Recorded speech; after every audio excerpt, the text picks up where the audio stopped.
Avant que je commence à faire ces vidéos, il y avait un truc qui me bloquait et je pense que c'est un truc qui m'a bloqué beaucoup au niveau de la création et que je pense en fait bloque beaucoup même d'un point de vue social de comment on interagit avec les gens.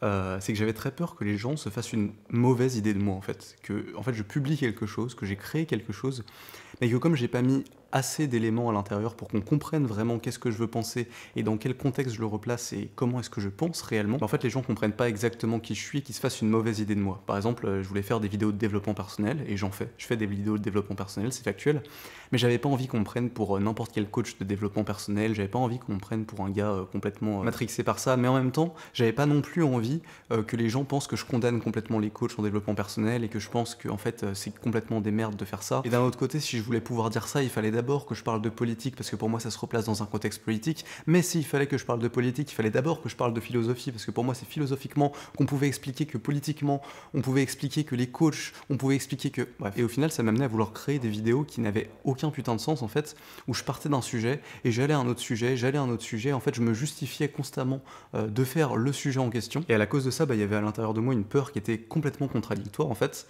C'est en premier la peur justement de pas en dire assez et de pas pouvoir exprimer complètement ce que je veux dire, et de l'autre, la peur de exprimer complètement ce que je veux dire, mais du coup avoir plus rien à dire derrière. Et en fait, comme dit, je pense que c'est un problème qu'on peut avoir au niveau de la création, c'est-à-dire au moment où on va se lancer dans un projet, on a toujours peur de pas exprimer suffisamment qui on va être, on a toujours peur de pas être compris sur le but de pourquoi on fait les choses. Mais je pense que c'est aussi un truc qui se retrouve même juste socialement, juste quand on va parler à quelqu'un, juste quand on va interagir avec des gens. En fait, on peut avoir exactement la même peur, c'est-à-dire qu'est-ce que je vais dire, qu'est-ce que je vais exprimer de moi, et si j'exprime ça de moi, qu'est-ce que la personne va penser. Et on peut justement retrouver ces deux peurs de ok, il faut absolument que je lui montre qui je suis, et que du coup la personne se trompe pas sur mon compte, et qu'il faut absolument que je lui explique de pourquoi je pense ça, de comment j'en suis arrivé là, de qu'est-ce que je traverse, etc. Et d'un autre côté, derrière, le sentiment de se dire mais en fait du coup j'ai plus rien à dire. Genre, qu'est-ce que je peux dire de plus maintenant que j'ai tout exprimé, maintenant que j'ai l'impression d'avoir un petit peu fait le tour du sujet, je vois pas exactement qu'est-ce que je peux dire de plus. Et je pense qu'en fait, faut se sortir de ça, faut se sortir de ces peurs-là, de justement avoir peur de pas être compris logiquement, avoir peur qu'on voit en nous quelque chose qu'on n'est pas au final. Et je pense que la meilleure manière pour se rendre compte de ça, en fait, c'est de se voir comme un dé. Voilà, de s'imaginer au final qu'on est un dé. Et je pense que la manière dont on va s'exprimer de manière générale dans le monde, en fait, elle va pas mal ressembler à ce que un dé va faire. Et ce à quoi on peut aspirer pour moi, ça va être un bon dé. C'est-à-dire qu'un dé, tu vas le lancer.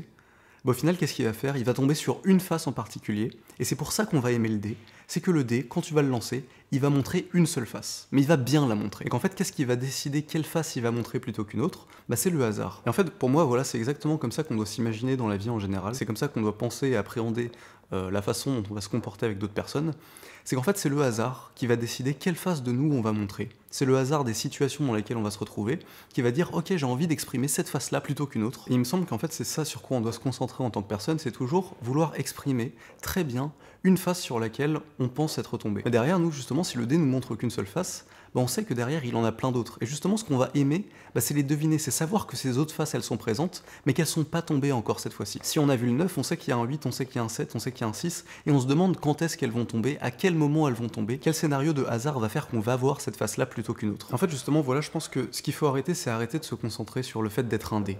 On s'en fout d'être un dé, on s'en fout de savoir le nombre de faces qu'on a, si toutes nos faces elles sont bien cohérentes entre elles, etc.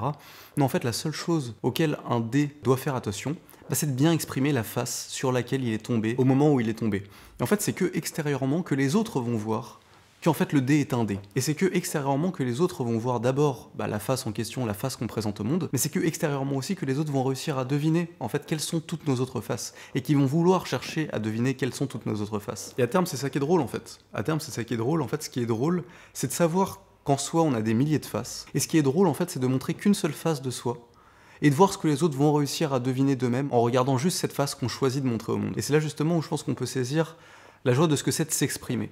S'exprimer, c'est pas constamment vouloir justifier son expression, mais c'est justement sélectionner une partie de soi et la montrer complètement, exprimer dans cette face qu'on exprime complètement, tout le reste des autres faces qui sont pas montrées directement. Et je pense que justement, développer sa personnalité, c'est pas forcément vivre plus de choses, c'est pas forcément apprendre plus de choses pour pouvoir tout le temps factuellement exprimer ce qu'on a envie d'exprimer. Je pense qu'au contraire, développer sa personnalité, c'est multiplier le plus possible son nombre de faces. Faire en sorte que nos faces justement deviennent de plus en plus subtiles et qu'elles expriment de moins en moins des choses objectivement, qu'elles expriment de moins en moins des choses précisément, que ça ne dise rien dans les faits, mais que ça exprime beaucoup de nous en réalité. Et ça peut être un regard, ça peut être un sourire, ça peut être la manière dont on va dire un mot, tout un tas de manières de faire, tout un tas de manières d'exprimer la position de dé sur laquelle on est tombé à ce moment précis, mais qui vont exprimer beaucoup plus en réalité que juste une simple phase de notre dé, ce qu'on voulait factuellement expliquer à ce moment-là. Et je sais pas, en fait c'est sûrement le cas pour cette vidéo aussi, c'est-à-dire que j'essaye de faire une vidéo d'une certaine manière, mais la manière dont je fais la vidéo, en fait, elle exprime beaucoup plus sur qu'est-ce que je peux penser